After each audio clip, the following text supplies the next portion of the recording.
Hello 18! Welcome back to my channel. Panalo lahat ng nominations ng SB19 na gaganapin ngayong January 11 para sa 11th Wish exclusive ng Wish Bass, Wish 107.5.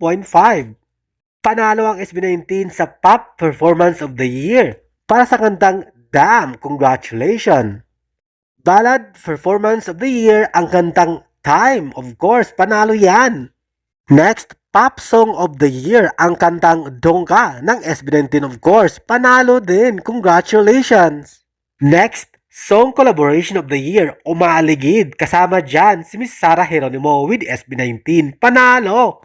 Of course, ang major award, Group of the Year. Panalo ang nag-iisang The King of P-Pop SB19. Congratulations at maraming salamat Wish Exclusive ng Wish 107.5. Gaganapin ang event at awarding sa Araneta Coliseum January 11 this year, 2026.